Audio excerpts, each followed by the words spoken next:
भारत पाकिस्तान के बीच cease fire थम जाने की घोषणा के चंद घंटों बाद टूटा संघर्ष विराम। नापाक करतूतों से हर बार की तरह इस बार भी बाज नहीं आया पाकिस्तान।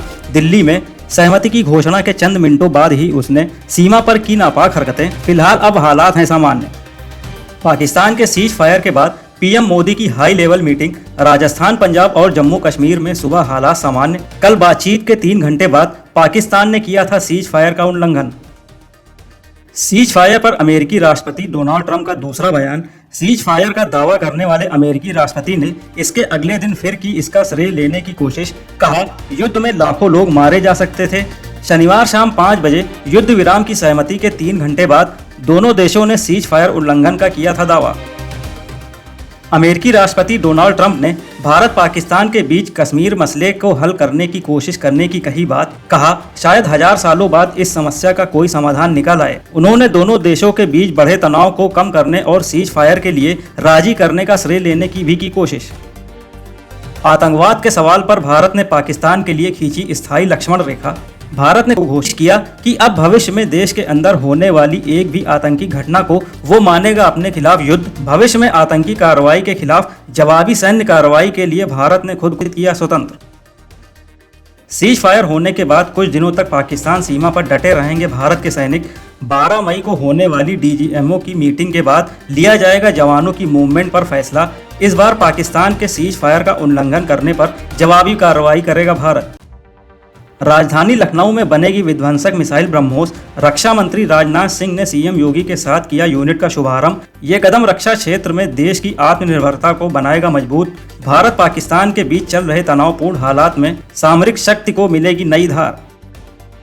ब्रह्मोस मिसाइल की यूनिट के उद्घाटन के समय बोले सीएम योगी। कहा, आपने ऑपरेशन सिंदूर के दौरान ब्रह्मोस मिसाइल के पराक्रम की एक झलक देखी होगी, और अगर नहीं देखी तो पाकिस्तान के लोगों से ब्रह्मोस मिसाइल की ताकत के बारे में पूछिए।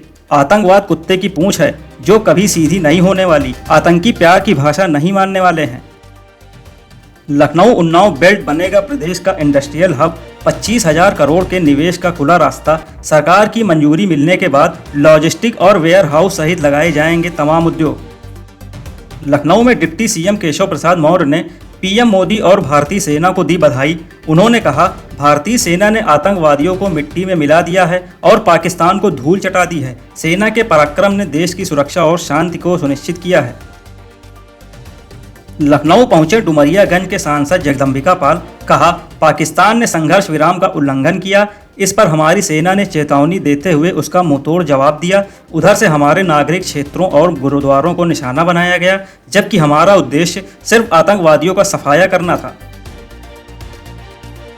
यूपी में 8 लाख महिलाएं बनेगी संपत्ति की मालकिन। सीएम योगी ने महिलाओं को 1 करोड़ तक की संपत्ति खरीदने में 1% अतिरिक्त स्टाम्प शुल्क में छूट देने के दिए आदेश। छूट का फैसला प्रभावी होने के बाद महिलाओं के नाम संपत्ति का आंकड़ा तेजी से बढ़ने की है उम्मीद। भारत पाकिस्तान तनाव के बीच यूपी में रोकी गई तिरंगा यात्रा। पाकिस्तान के सीज फायर तोड़ने के बाद लिया गया फैसला। सरहद पर शांति होने के बाद प्रदेश के कुछ जिलों में सैनिकों का हौसला बढ़ाने के लिए निकाली जाएगी तिरंगा यात्रा। भारत पाकिस्तान युद्ध विराम के बाद भी प्रयागराज पुलिस की चौकसी बरकरार। शहर के संवेदनशील क्षेत्रों में 35 सुरक्षा मोर्चे किए जा रहे स्थापित। इन सभी पर की जाएगी हथियारबंद पुलिसकर्मियों की तैनाती। भारत पाकिस्तान के बढ़ते तनाव को देखते हुए वाराणसी में पुलिस सतर्क। काशी विश्वनाथ धाम के आसपास की गलियों में की गई सुरक्षा कर्मियों की तैनाती। बम निरोधक दस्ते और डॉग स्क्वाड के साथ पुलिस की टीम ने की गश्त। बदायूं में युवक का पाकिस्तान के समर्थन वाला पोस्ट बना चर्चा का विषय। सोशल मीडिया पर पोस्ट कर बयां की अपनी देश विरोधी मानसिकता। गाड़ी पर पाकिस्तान का झंडा लगाकर बॉडी दिखाता दिख रहा आरोपी। पोस्ट वायरल होने के बाद पुलिस ने लिया एक्शन। भारत पाकिस्तान तनाव के बीच लखनऊ का ट्रांसपोर्ट संचालन पूरी तरह से बंद। ट्रांसपोर्ट नगर से चंडीगढ़, पंचकुला, सोलन, पठानकोट, जम्मू और श्रीनगर की तरफ आने और जाने वाले ट्रकों का संचालन ठप।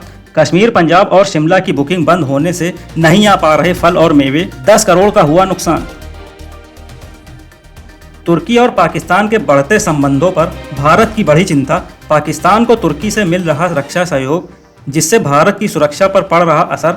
भारत के साथ 4 दिन चले संघर्ष में पाकिस्तान ने किया चीन और तुर्की के हथियारों का सबसे ज्यादा इस्तेमाल। ऑपरेशन सिंदूर पर अभिनेता अमिताभ बच्चन ने तोड़ी चुप्पी। ऑपरेशन की तारीफ कर सेना को किया सलाम। करीब 20 दिनों तक केवल खाली नंबर वाली पोस्ट करने के बाद लिखी एक भावुक और देशभक्ति से भरी पोस्ट। अमिताभ ने की भारत द्वारा पाकिस्तान के आतंकवादी ठिकानों पर किए गए हमलों की सराहना। बांग्लादेशी लेग स्पिनर रिशाद हुसैन ने पाकिस्तान से दुबई पहुंचने के बाद पत्रकारों से की बात। कहा, हम एक तनाव के बीच दुबई पहुंचकर अच्छा महसूस कर रहे हैं। रिशाद ने पाकिस्तान सुपर लीग में भाग ले रहे विदेशी खिलाड़ियों के अनुभव को किया साझा। भारत पाकिस्तान के तनाव को देखते हुए PSL को 9 मई को किया गया था स्थगित।